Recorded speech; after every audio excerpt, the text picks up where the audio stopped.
चलो चलो, अब देखो change in profit sharing ratio, अगर आपके पास पार्टनर्स का प्रॉफिट चेंज होता है तो आपको क्या करना है, इसमें सबसे ज्यादा इंपॉर्टेंट होता है एक तो गुडविल और दूसरा रिजर्व्स।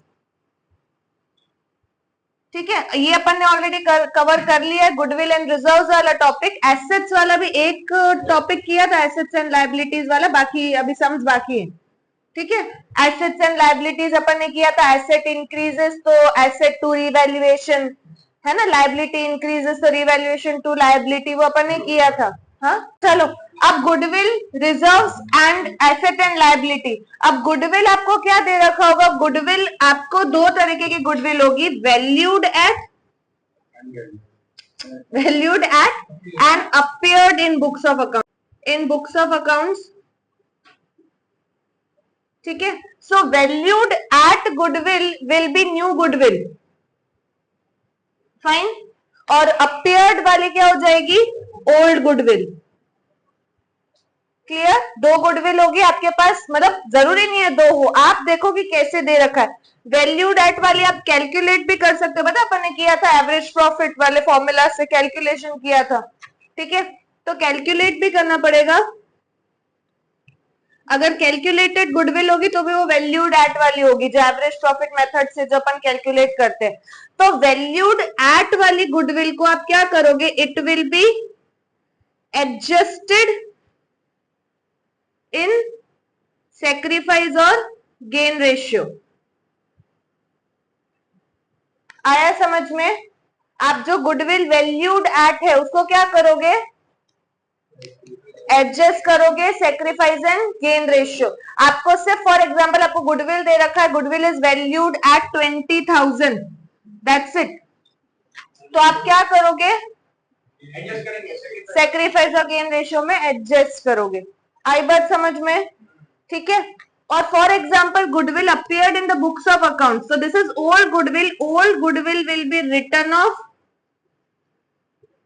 In old ratio. ये मैंने आपको उस दिन भी कराया था, old partner, old ratio, old goodwill.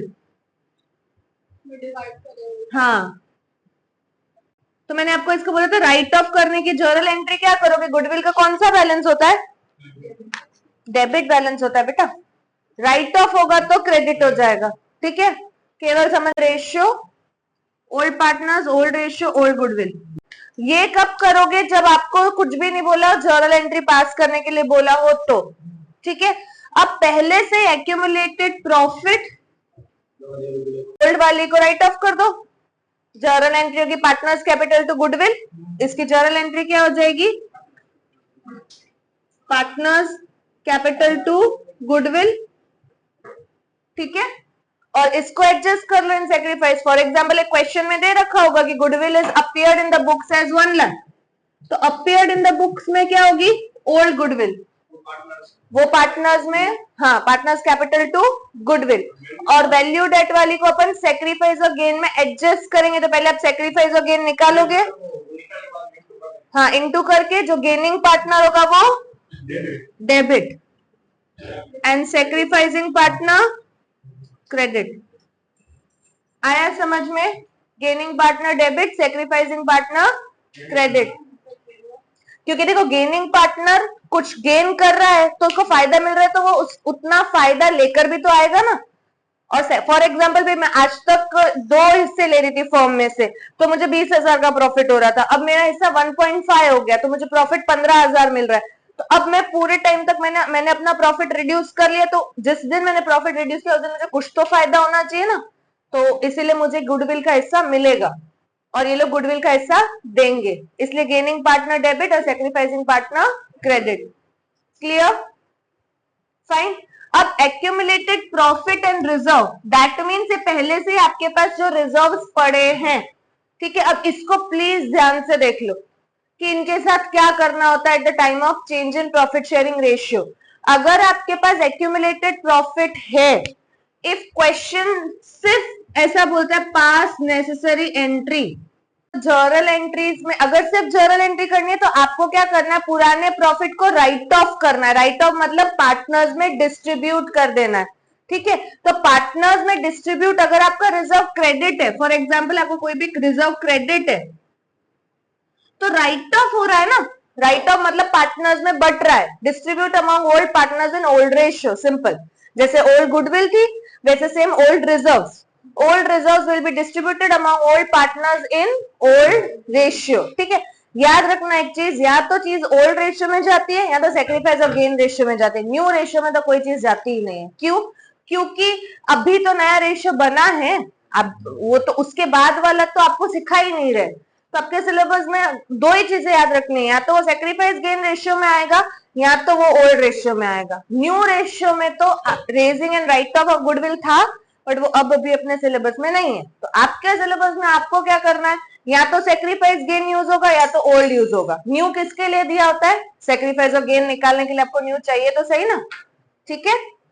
तो ओल्ड अगर आपके पास रिजर्व है, क्रेडिट है, तो बटने की एंट्री क्या हो जाएगी? डेबिट हो जाएगा, रिजर्व टू पार्टनर्स कैपिटल।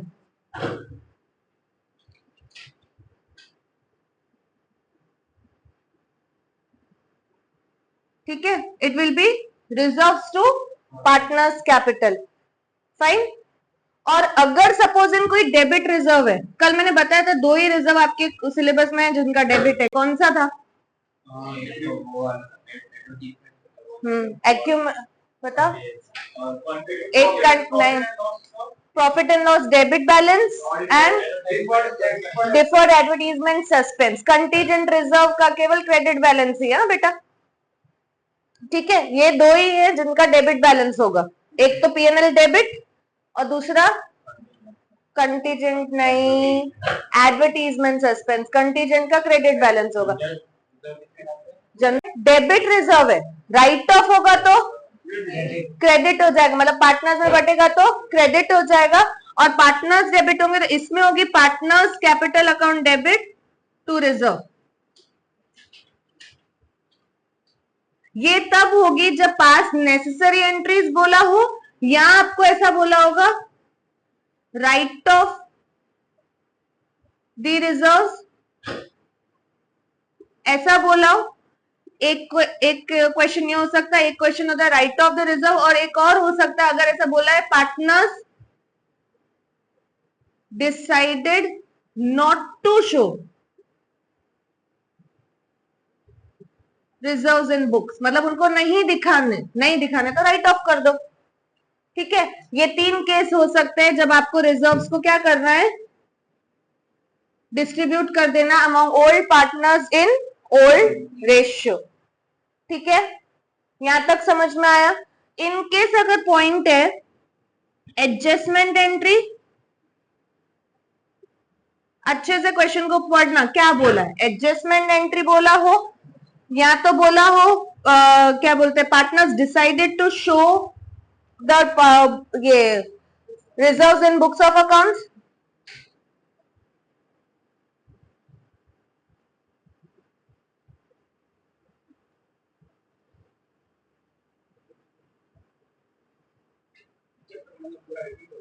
मतलब ओवरव्यू दे रही हूँ ताकि आपने जिस दिन का जो मिस हो वो आ जाए आप लोगों को, ठीक है।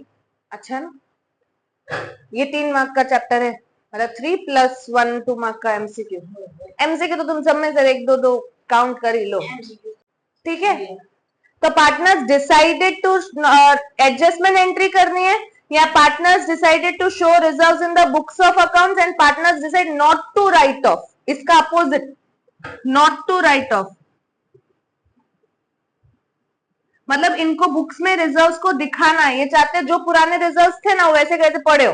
फॉर एग्जांपल भी अगर मेरे पास जनरल रिजर्व 1 लाख का पड़ा है तो पड़ा ही हो, भले प्रॉफिट शेयरिंग रेशियो चेंज है। फॉर एग्जांपल अगर आपके पास कंटीजेंट रिजर्व है 90,000 तो वो पड़ा ही होना चाहिए, तो भले पड़ा है बट देन उसका हिस्सा, फॉर एग्जाम्पल अभी का रेशियो था हम तीन के बीच में 2:2:1, ठीक है। फ्यूचर प्रॉफिट शेयरिंग रेशियो का 3:2:2, तो अब जब हम फ्यूचर में फॉर एग्जांपल 4 साल के बाद ये रिजर्व बांटते तो ये बटेगा तो 3:2:2 में, क्योंकि तब तो हमारा रेशियो 3:2:2 हो गया होगा। तो अभी जो एडजस्टमेंट हुआ उसका भी प्रॉफिट का एडजस्ट मतलब उसका भी रिजर्व में एडजस्टमेंट हो जाना चाहिए, तो आप एडजस्टमेंट एंट्री पास करोगे, that is again in sacrifice in gain ratio. हाँ, रिजर्व तो बुक्स में आएगा ना as it is. Journal entry क्या हो जाएगी, same adjustment entry, gaining partner debit, gaining partner debit and sacrificing partner credit. आया समझ में? और कितना हिस्सा, फॉर एग्जाम्पल इसका गेनिंग निकला 1/10, सेक्रीफाइसिंग निकला 1/10, तो किसका 1/10 डेबिट करोगे, लाख रुपए का, तो वो एडजस्टमेंट हुआ। नहीं, लाख रुपए आपके बिजनेस में ही पड़े नहीं, इसीलिए तो हम चाहते हैं ना कि भाई मेरे बिजनेस में पड़ा हो। I don't want to distribute the reserves. आई बात समझ में? ठीक है, तो आपको जब भी एक्यूमुलेटेड रिजर्व्स का एडजस्ट क्वेश्चन आता है तो आप चेक करो कि क्या बोला है, उसको बुक्स में दिखाना है कि उसको बुक्स में नहीं दिखाना है, राइट ऑफ करना है कि नहीं करना है, एडजस्टमेंट एंट्री पास करनी है कि सिंपल एंट्री पास करनी है। ठीक है, सिंपल एंट्री करनी है, बुक्स में नहीं दिखाना है, राइट ऑफ करना है तो पार्टनर्स में बांट दो in their old ratio. But अगर बुक्स में दिखाना है, एडजस्टमेंट एंट्री पास करनी है, not to be written off है, तो it will be adjusted in sacrifice and gain ratio. आप सिंगल एंट्री बोलोगे ना तो रिजर्व, सपोज इन आपके 4 रिजर्व है, ठीक है, एंट्री तो आपको एक ही करनी है, तो आप 4 रिजर्व को एड ऑन कर लोगे। ठीक है, फॉर एग्जाम्पल भाई आपके पास एक पीएनएल रिजर्व है 20,000 का, ठीक है, वर्कर्स कंपनसेशन क्लेम है और उसमें कोई भी सामने क्लेम आया ही नहीं, 30,000 का वो है। आपके पास जीआर है 50,000 का और आपके पास एडवर्टीजमेंट सस्पेंस है 20,000 का। तब नहीं, सबकी अलग अलग एंट्री इनमें होगी जब आपको डिस्ट्रीब्यूट करना है, ठीक है, लेकिन एडजस्ट करना है तो आप क्या करोगे, जो क्रेडिट वाले उनको ऐड कर लो, ये तीनों क्रेडिट वाले हैं, ठीक है, और ये डेबिट वाला है वो माइनस कर दो। नहीं, वो कुछ नहीं बोला है तो क्रेडिट, एडवर्टीजमेंट सस्पेंस अभी अभी बताया था डेबिट बैलेंस होता है, ठीक है, और पीएनएल का कुछ नहीं बोला हो तो क्रेडिट, लॉस तो डेबिट, पीएनएल के ब्रैकेट में भी डेबिट दिया था तो भी डेबिट, ठीक है। तो आप 110 किसका निकालोगे पता है, 20 + 30 50, 50 + 50 1 लाख, माइनस 20,000 दैट इज 80,000। सो 80,000 का 1/10 इज 8,000, तो 8,000 gaining partner debit, 8,000 sacrificing partner credit. आया समझ में? हाँ, इसीलिए इसको सिंगल एंट्री या एडजस्टमेंट एंट्री भी बोला जाता है, क्योंकि तुम ध्यान देगा बेटा, ठीक है, आया समझ में? क्लियर हुआ अभी? और सपोज इन आपको राइट ऑफ करने होते तो आप क्या करते बेटा, क्रेडिट वाले साथ में राइट ऑफ कर दो, क्रेडिट वाले रिजर्व्स क्या हो जाते, debit to partners in their old ratio. तो अपन करते PNL debit, workers compensation debit, GR debit to A B C या ए एंड बी, ठीक है, और एडवर्टीजमेंट सस्पेंस का कौन सा बैलेंस होता है, डेबिट, तो बटेगा तो क्रेडिट, तो पार्टनर्स कैपिटल 2, तो 2 एंट्री होती। सिंगल एंट्री एडजस्टमेंट एंट्री बेटा वो बोल ही रहा, adjustment entry single entry that means 1 entry. हाँ, तो हाँ 2-3 होंगी, ठीक है, और रिजर्व 2 ही, एक पीएनएल डेबिट, एडवर्टीजमेंट सस्पेंस, ठीक है, प्रिलिमिनरी एक्सपेंस इन केस अगर आ जाता है, बहुत रेयर केस में, हाँ अगर सपोज इन डेबिट बोला होता तो होता है, हाँ हाँ, पीएनएल डेबिट, लॉस हो तो डेबिट ही होगा ना, हाँ हाँ, ऐसे सपोज इन पीएनएल और ब्रैकेट में डीआर लिखा होता, कुछ ना हो तो क्रेडिट, ठीक है, नहीं रिजर्व तो और भी हो सकते हैं, वर्कर्स, हाँ मेन ये वाले हैं, ठीक है, कंटीजेंट रिजर्व भी था कल अपन ने पढ़ा था, फाइन, डेबिट वाले आप याद रखो ना, एडवर्टीजमेंट रिजर्व आए तो क्रेडिट ही होगा, बट 2 ऐसे हैं जो डेबिट ही होते हैं, एडवर्टीजमेंट सस्पेंस, P&L डेबिट, और एक और प्रिलिमिनरी एक्सपेंस है deferred revenue expenditure, deferred revenue expenditure, ठीक है। डिफर्ड वाला आ जाए तो समझ लेना डेबिट वाला है, ठीक है। ये डेबिट ही होते हैं, बाकी सब क्रेडिट। क्लियर? अब आया समझ में आपको क्या करना है? यहां तक अपन ने ऑलरेडी कवर कर लिया है, ये अपन ने कर लिया था, बट अभी टॉपिक अभी भी बाकी है, ये सम्स है आगे करने के लिए। That is assets and liabilities क्या होते हैं? रीवैल्यू होते हैं। रीवैल्यू मतलब या तो इंक्रीज होंगे या तो डिक्रीज होंगे। तो इंक्रीज, अगर एसेट इंक्रीज हो रहा है तो आपका क्या है? Asset increases, asset increases credit. तो एसेट तो डेबिट होगी, लेकिन आपको प्रॉफिट हुआ ना, फायदा हुआ, तो at the time of change in profit sharing ratio all the profit and losses are debited और क्रेडिटेड टू रीवैल्यूएशन, ठीक है। At the time of change in profit sharing ratio आपको कोई फायदा हो रहा है, कोई नुकसान हो रहा है, तो आपको कहां दिखाना है? रीवैल्यूएशन अकाउंट में। तो अगर आपकी एसेट बढ़ रही है तो जर्नल एंट्री क्या होगी? Asset to revaluation.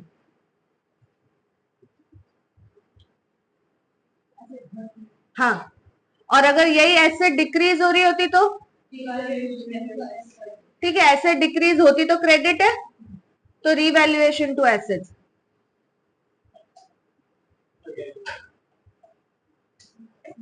आया समझ में? ठीक है। Same with liability. For example liability increases, credit होती है। लायबिलिटी बढ़ती है तो क्रेडिट, इट्स अ लायबिलिटी। तो डिक्रीज से क्रेडिट ही होती है बेटा।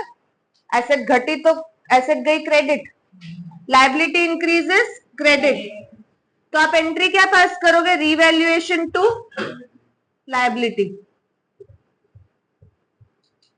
और अगर आपकी एसेट सॉरी लायबिलिटी डिक्रीज हुई तो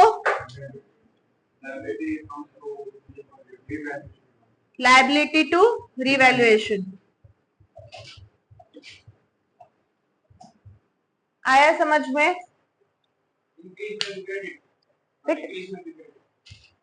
डेबिट डेबिट ना, सॉरी।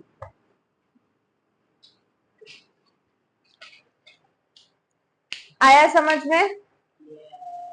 ठीक है। अब निकालो नोटेक्स बुक। नहीं, F&D पढ़ लेंगे ना अपन अभी, बाद में निकालो।